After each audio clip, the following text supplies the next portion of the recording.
Hello and welcome to my channel. Now, some people might recognize my voice. Oh, you had another channel. Yes, I did have another channel.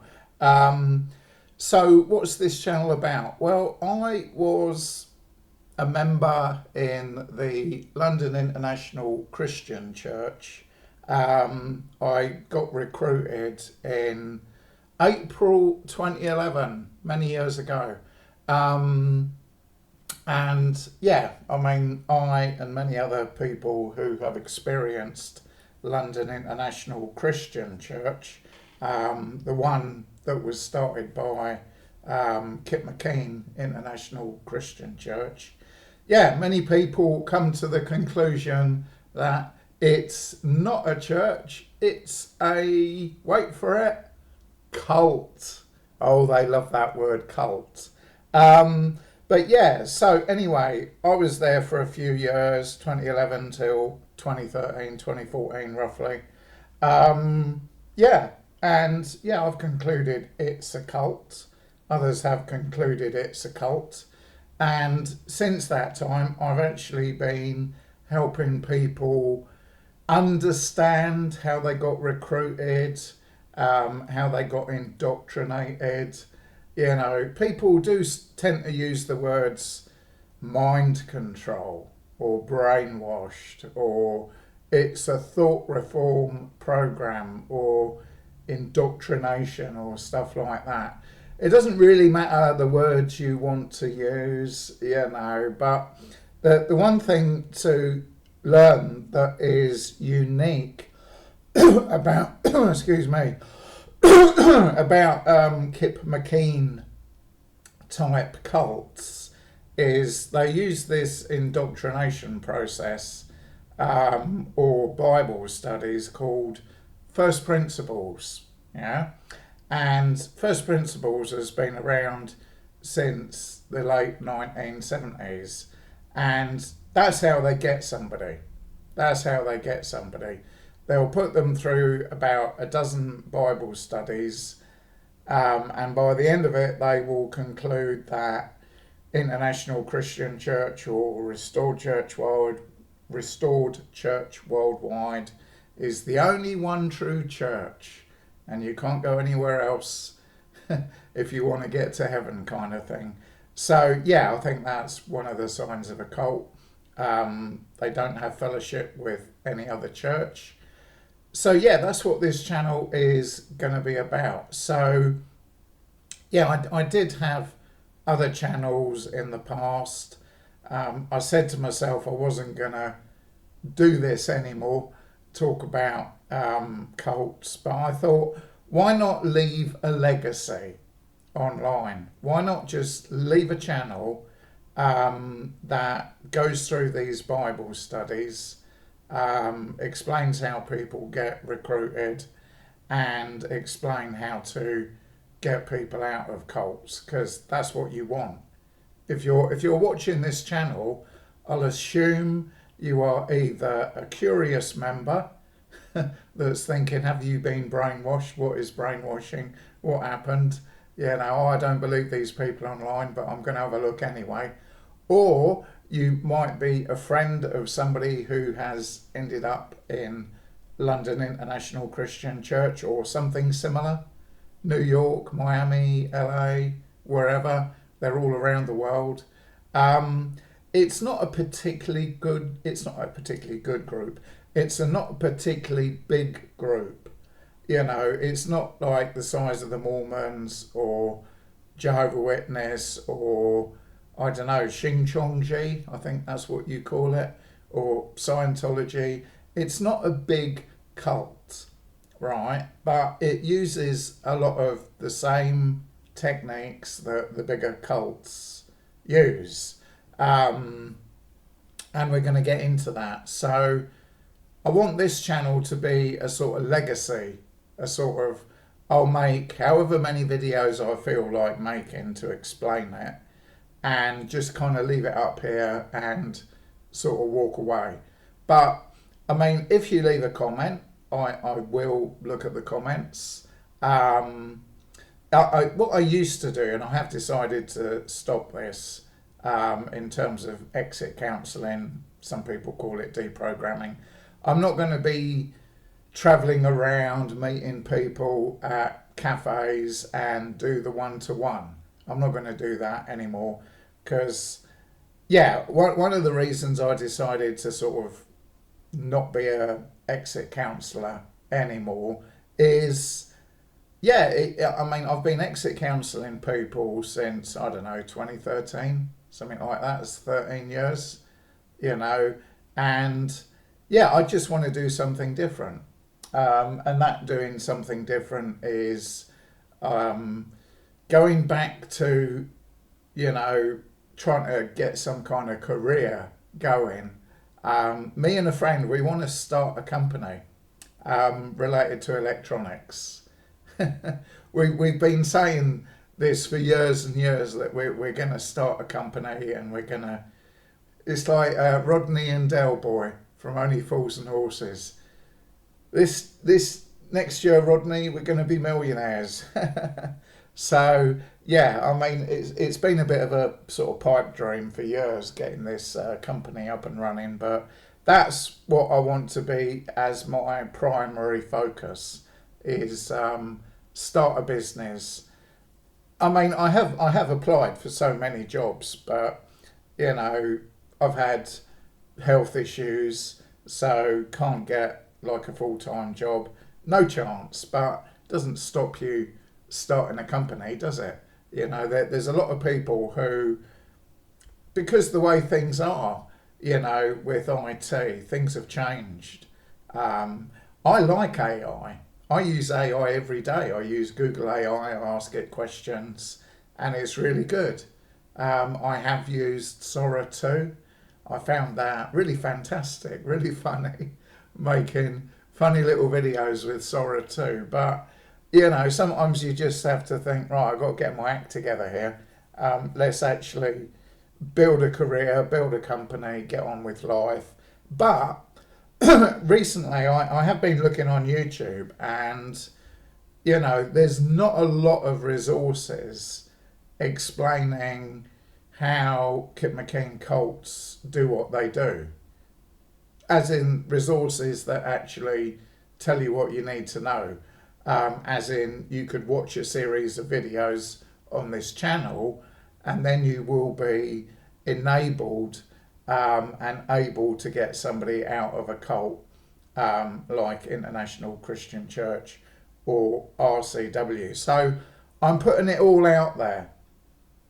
I'm putting it all out there. I'll explain what I did for 13 years, talking to people, getting them out of the cult. And yeah, I think that's about it for the introduction. So, as I said, just an overview of the videos that I'm going to put up. I'm going to do the first principles, one study at a time, and explain how I call it mind control. I call first principles a thought reform program, indoctrination. Brainwashing is a bigger topic because brainwashing isn't just about the doctrine, it's about the cult environment. Now, nobody in International Christian Church or RCW couldn't just walk away. This is the thing, that they could just decide to walk away. I mean, yeah, they might have to get divorced or whatever. And, you know, often when people do want to leave the church, we'll call it church as well as cult, you know, it does mean sacrifice if you're going to walk away, you know, but freedom and liberty, you know, is what it's all about. Because, you know, one of the things I didn't realise for years about Kip McKean type cults, I originally got recruited in International Church of Christ in London in the mid-90s. I remember the day. Prince's Mead Shopping Centre, Farnborough. You know, it was a Saturday, it was January, it was lunchtime. I just bought a computer magazine. I've told this story countless times, but I'll tell it again. This might be new to you, So that's how I was recruited at a shopping centre. I bought a magazine, computer magazine, and it was lunchtime, and I was just thinking, right, okay, I'm going to go home, see my dad. I was in my early 20s, in the mid-90s, so many years have passed. And as I was leaving the shopping centre, there was a guy. At Prince's Mead, there's this exit that leads to Asda, and he was stood there at the exit, and I had my bag, I had my magazine, I was walking home, and he sort of looked at me, and we caught eye contact, and he said, "Excuse me there, are you local to the area?" And I sort of stopped, and there were people walking past, out the exit to Asda, and I said, "Yeah, I am local to the area." Now, then a conversation began, and I initially thought, oh, is he one of these people? Because he had a sort of clipboard, and he had his NIV 1984 Bible. I noticed, oh, there's a big book he's carrying on his clipboard, and he was probably, I don't know, a few years older than me, and so he started a conversation, and it wasn't like a questionnaire. It was, do you believe in God? And I said to him, I've got a bit of a dry throat today, I don't know why. Another sip of coffee. So I said to him, he says, "Do you believe in God?" And I said, "Yeah." But I said to him, I'm a bit of a doubting Thomas. I'd been raised a Catholic. Oh, I've got a different... It's annoying that you do a video and you got a bit of a dry throat. Maybe that'll help. Right, let's see. That's better. Bit of water rather than coffee. Okay, so let's carry on. So he said, "Oh, okay then. Well, would you be interested in a church service or a Bible study?" And he asked me, what I did for work, and all of that. And we probably had a conversation for, I don't know, a couple of minutes, maybe 3 minutes. So he was trying to invite me to this church and Bible study. And I thought, okay, I was sort of 50-50. And we swapped telephone numbers, and he was very enthusiastic to get me along to the church service. He said, because he asked me what I did for work, and I said, "Oh, I'm an engineer." And he said, "Oh, what type?" And I said, "Oh, I do electronics." And computer programming. And he says, "Oh, one of the guys I know, he's a computer programmer. You probably get on with him." And I thought, oh, okay, maybe. But, it's kind of funny, actually. The guy he mentioned, about a year later, we ended up sharing a house. What cults tend to do is they want members to live with other members, to sort of isolate them from the real world, But yeah, it's funny. This is something I haven't mentioned in previous videos. So they say, "Oh, I got a friend, yeah," and he is a computer programmer, and then so we swapped telephone numbers, right? And his number was an 01344 number, and he was living in Sandhurst, and he explained to me that the church was in Cove, and I gave him my telephone number, and he says, "Oh, I can give you a lift if you like." And I thought, oh, okay, that would be good, because if he hadn't offered me a lift, there was probably no chance that I would have, got on my bicycle and pedalled over to where the church was meeting. I probably would have just not bothered going. But, I guess it was just fate. It was just meant to be. And, so we ended the conversation, and he said, "Okay, I'll see you tomorrow morning." And as I walked away, I thought, oh, why did I agree to go into a church. I wasn't really into church. I'd been raised a Catholic, but I'd stopped going because I found it boring. And there's this guy saying, okay, he's going to come round, give us a lift the Sunday, which was the next day, and off to church we'd go. And, you know, as I was walking home, I was thinking, oh, I wonder what it's going to be like. I bet it's going to be really boring, like the Catholic Mass, or maybe I'll just go once, you know. It's like, oh, why did I say yes? I should have said no. And as I was walking away, I thought, oh, here, what have I got myself into, you know. But I didn't think anything much more of it. I thought, okay, let me go once, you know, to this sort of church service Bible study. I assumed it would be him leading the group. You know, in my mind, I remember what was in my mind. I imagined this hall, like a hall, and maybe about a dozen or so people, you know, in a sort of circle, sat on chairs, you know, talking about the Bible or whatever, some sort of little churchy service kind of thing. And in my mind, I thought, okay, it's probably going to be boring. I will have wasted a Sunday morning, but hey ho, why did I say yes? I should stand up more and say no. I should have said no. Why did I say yes? You know, why did I give the guy my phone number? You know, but he got my phone number because he gave me his phone number. And what a lot of these cult recruiters do, they use this technique known as mirroring, you know, and it's like, here's my phone number or here's my details, what's yours? So they've got all kinds of techniques they use to get somebody along to one of their cult meetings or a front group. You know, sometimes they invite people to like a karaoke evening.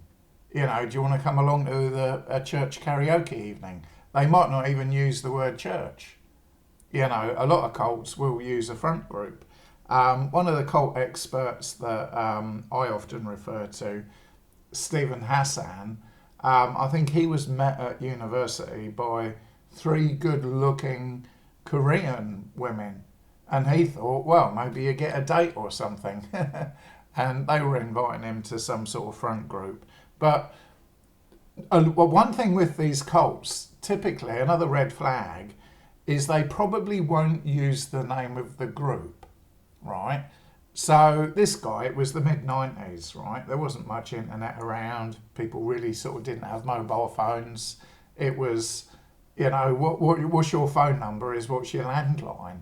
A lot of the people these days, they don't even have a landline number. It's all mobile phone or DM or what's your, you know, what's your TikTok or Facebook or whatever, let's connect kind of thing. So recruitment has changed in 30 years. It's more, you know, rather than the telephone number, he'd say, oh, are you on Facebook or something like that, you know, or Instagram or whatever, or what's your social, is what young people say these days, isn't it? How do you connect? Or you just tap phones, isn't it, and you swap details or whatever. But that's how he did it, old school. And of course, another thing the cults do these days is they recruit online. You know, somebody might be new to a city.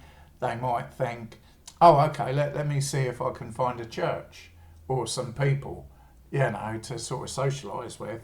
And, you know, they might end up in a cult. You know, they're just looking for friends, looking for a sort of Christian group to join or a church. And they end up in a cult. And they don't even know it. So that's how I got recruited in January 1995, many years ago. So yeah, that's the welcome video. So yeah, just a little bit more about me. I got recruited, you know, as I've just mentioned, in 1995. I was in the ICOC, you know, from 95 till about 2010. And then I started drifting a little bit. And then one of my friends from ICOC, he had joined. It doesn't usually happen in cults. Cults don't usually split. But this particular cult, ICOC, they kicked the leader out, Kip McKean, around the year 2002, 2003. And he began again. And Kip McKean started the Boston movement along with Chuck Lucas, Sam Lang, and others. You can read about it on reveal.org. I'll make a blog and I'll make some links. So when I say reveal.org, go to the blog. I'll make a links post, and you can just click it there. This channel, it's not going to be like previous channels. I'm not going to be traveling around meeting people face to face anymore, because I've retired from that. Also, just to let you know, everything I do is free. It's free. A lot of people, as soon as they hear the word exit counsellor or deprogrammer, they think, oh, how much is that going to cost? Nothing. I'm not doing this for money. I'm doing it because, the cult wasted 20 years of my life, right? And if I can help, this is one of my catchphrases. If I can help one person leave the cult and get their life back together again, then it's worth it. It's worth it. So I don't charge people money for exit counselling or deprogramming. I'm not going to do the sort of one-on-one, face-to-face exit counselling anymore. I will be on WhatsApp. But the main priority in my life now is starting this company up with a friend and seeing if we can do something. I've got the number of jobs I've applied for, and unfortunately, and I'm so used to this word, unfortunately. I'm not on LinkedIn, because I think, why bother?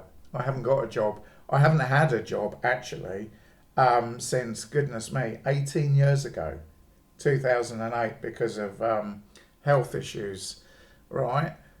I haven't had money from a job from 2008. When that job ended, I thought, okay, let me write a book. I'd like to write a book, so I wrote a book. And then I thought, because I got skills in programming, I thought, I want to make some computer games. And I created a website about DirectX game programming. It came to nothing. I wrote a few games, but there was no traction. I was hoping that if I got a website, maybe I could write a book, maybe people would buy the book and learn how to do computer programming. That was sort of 2009, but it sort of came to nothing. And then I got into trading. A friend of mine at the church, at the ICOC, said, have you ever thought about trading? And I had never thought about trading, he was saying, oh, you want to do this spread betting? He was doing spread betting, and I don't know how successful he was, but he was very enthusiastic about it.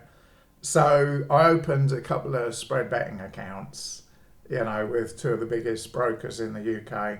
I went to some of these free events. I remember there was one event I went to in Guildford University, and there was a guy from IG, one of their guys, that did an event at Guildford, and it was all about binary options. And now there's different types of binary options. This was the legitimate version rather than the scammy version. I think a lot of people, when you did binary options, therefore you would have lost money. Yeah, 100%. But I did that for a few years. I didn't really do anything with it. I didn't make any money. I was one of those 80% of people who loses money. Then what did I do? 2011, I got involved with ICC, as I mentioned earlier. And then, just sort of giving you an overview of my life and who I am. So I hadn't done much trading. And then one day, after leaving International Christian Church, there was an advert that popped up on my Facebook, and it was a free 2-hour Forex workshop. And I think it was in Richmond, at a hotel at Richmond. And I thought, well, free. I like free. I'm, Scottish blood. Anything free, I'll give it a go. So I went up to this hotel, Richmond, London, and there was a guy there, and he used to be like one of those fitness guys, sort of fitness coach, and he had got into this trading company. It was a complete scam. So I did that for a year or two, thought, hang on a minute, I'm not making any money, this is costing me an absolute fortune. So I've been there with the trading, haven't made any money on the trading, complete waste of time. And that brings us up to about 2020. So what have I been doing since 2020? Not a great deal. Not a great deal. I was playing around on YouTube, making videos about getting people out of cults. And I think it was last year, the cult went on the offensive. And what you used to be able to do on YouTube was, just show clips of like the cult leader and the sermons. And a lot of people, because YouTube changed its copyright policies, there was a channel called True Disciple 115, and he's on TikTok now, by the way. Channels got deleted, people's accounts got deleted on Facebook and YouTube because they were showing clips of the cult leader, and you couldn't do that. So I cannot on YouTube show any clips of, here's what the leader said, this is why it's manipulation. Yeah. So you'll just have to take my word for it. Or, as I said, I'll create a blog and I'll create a links post and I'll put all the links you need to sort of find out what I'm talking about on this channel. So I think that pretty much covers it. So yes, I'm back. Not like before. I'm not going to be travelling around meeting people face to face. I think the most I will do, if you want my help, is we can chat on WhatsApp, one-to-one or whatever, if you want to do a call on WhatsApp or text or whatever. So I'm not going to be meeting people face to face, So there are, again, on my links page, I will put links to professional exit counsellors, that I recommend, that I've met over the years. So, yeah, but I thought this is a sort of swan song, leave your legacy. So on this YouTube channel, we're going to do a deep dive into the recruitment process, the indoctrination process, life in the cult, and getting people out.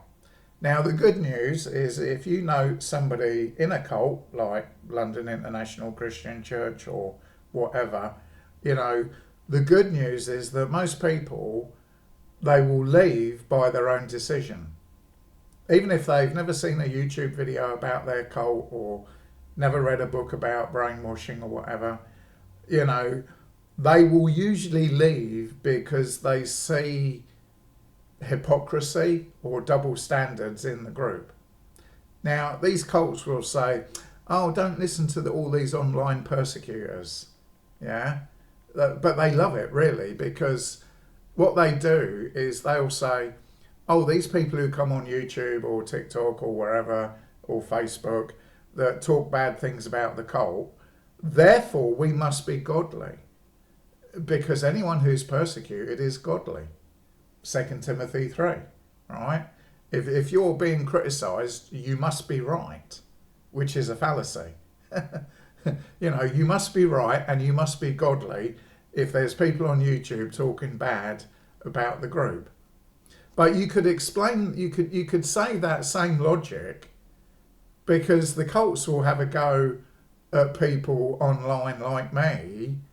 So they're persecuting people like me. Oh yeah, these guys. So therefore I must be godly and I must be righteous because the cult is persecuting me.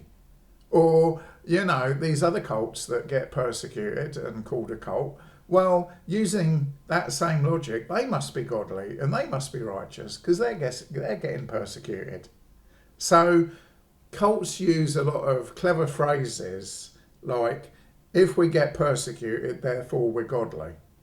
You know, they spin it out a bit more. They'll sort of say, well, unless you've done really bad sin. So if somebody persecutes you because you're doing something really bad, then you've got to repent. But generally they say any critic or any ex-member or any exit counsellor or deprogram or whatever, supposedly I'm working for the devil, yeah? And I'm trying to get you lost, you know. You know, that there's one thing that I like to see. What I like to see is if somebody was in a cult, an abusive, controlling, money-grabbing, pressure cult, you know, recruit, give, obey. You know, if you obey enough, you might get a girlfriend if the leaders decide so. What I like to see is when somebody leaves a cult, right, and then they find a healthy church. You know, one of my friends, him and his brother were actually in the London International Christian Church. His sister's still in the cult, but they left, and they're an example of somebody who's left a cult and they're doing well in life. You know, married, getting on with life. So I'm still waiting for my happily ever after story. But I know lots of people who've left abusive cults. They've found a normal, healthy church and they're doing well in life. The cult will tell you if you leave the cult, your life will fall apart. That's not true, you know. Also, when you leave a cult, you may remain a Christian. You might become a Muslim or a Jew or a Sikh or an atheist. Oh, they hate atheists. Oh, they hate atheists. Because we ask the question, I'm not a very good atheist. I sort of think there is something out there, but there's no proof. I mean, imagine this, right? Just to finish this video, right? Imagine there was undeniable scientific proof of the God, you know, the Father of Jesus, God the Father, right? If there was undeniable proof that Jesus was what he said he was, and God the Father and Holy Spirit, if there was undeniable proof, we'd only have one religion. We wouldn't be asking the question, is there a God, if there was proof? But that's a whole other debate. You know, and what if miracles were real? Well, we wouldn't need the NHS, would we? If you could just ring up your local preacher and he could perform miracles, because Jesus said you would do even greater things than him, right? So where's that happening? You know, now if I want to be brutally honest about what I believe, I think religion has been brainwashing billions of people for thousands of years and making a ton of money doing it. I see religion as control. That's the way I see it. I mean, don't get me wrong, there's a lot of nice religious people. I know a lot of nice religious people, but ultimately, I believe religion is not true. Yeah, I believe a lot of religions use the same techniques of fear, desire, manipulation, and thought reform programs, for want of a better word. But anyway, that's enough for this video. So I kind of have given you a sort of overview of what I'm going to do on this channel. So I'm going to explain the first principles, explain the recruitment process, explain how to get somebody out of a cult, but I'm not going to be doing these sort of meeting up with people anymore. I'm going to be putting a lot less effort into this channel than I have with previous channels. I'm going to try and, maybe this will be a legacy of maybe only 20 videos. Well, I'll see how I feel. So I want to make this channel better than previous channels. I want it to be, I might even possibly write like PDF documents to go with videos. Like, this is how the seeking God manipulates people. This is how the discipleship. This is how the persecution study. Do a sort of deep dive and sort of build a sort of PDF that you can download. So I don't know how long it's going to take me to make maybe 20 videos, maybe 20 weeks. So I'm only going to do this on a Sunday morning, right? On a Sunday morning. And yeah, so that's enough. That's enough. I've said enough. So yeah, I hope you enjoy this channel.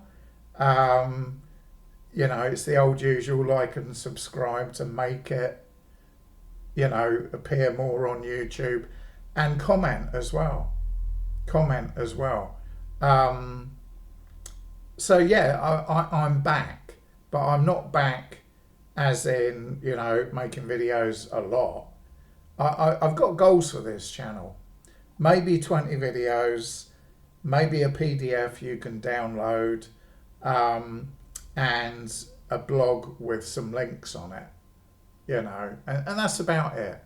That's about it. So probably about a tenth the effort that I put in up till, I don't know, up till the start of this year. So this isn't going to be a lot of content. This is going to be concise, to the point. It will be on YouTube, it will be on a blog, and I'll probably put the link to the PDF on the blog. So there you go. I'll probably put an email on the blog as well. So if you want to email me, we can contact on the blog kind of thing. I do appreciate that a lot of people want to remain anonymous. You don't want to put your email in a comment or a phone number or anything like that.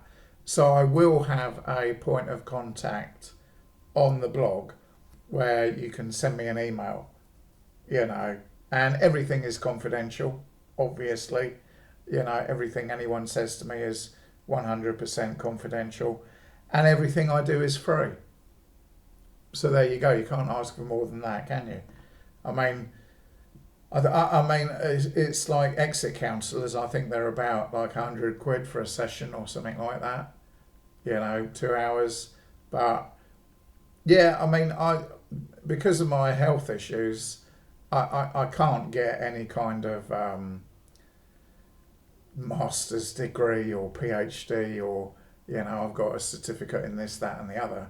Because then that becomes your whole life, counselling, and I'm just not a counsellor, and I don't have the money to get to get something like a master's degree or even a bachelor's degree in psychology or whatever. You're probably looking at the best part these days. If I started now, you're probably looking at the best part of 80 grand to get a degree, right? When I got a degree in the 90s, right, it was free. It was free to get a degree in the 1990s. Yeah, they gave you money. The government paid for your course. They gave you a grant. It wasn't much, probably about 3 or 4 grand, but that covered you. I remember my rent in London. I think it was like £500 or £600 per, is it semester? I don't know. 3 semesters in the year. I don't even what they call it now. Such a long time ago. But yeah, my rent for the year at uni was probably about 1,500 quid for term time. Yeah, no. Yeah, those were the days, university. I loved uni. I loved it. Made so many friends at uni. It was really good. I didn't get the degree, I didn't get the level of degree I wanted because for some mad reason in the 1990s they wanted you to learn a foreign language because we were in the EU back then, and I tried to learn German and I just couldn't learn it. So that dragged my degree down. You know, I did get a degree, but I could have got a better, you know, like a 2-1 or something like that. But the thing is, I mean, I feel for young people these days. You know, they go to university, they get in massive debt. It's all new to them. You know, nobody tells you what to do. But you do have the internet that I didn't have when I was doing my degree. So they you know, when I lived at uni, right, there was no mobile phones. So I was living in London. The bus comes when the bus comes. You know, I remember Sundays, right? You know, going back to Diggs, Hall of Residence, right? And there was this bus, the 137A at Streatham Hill.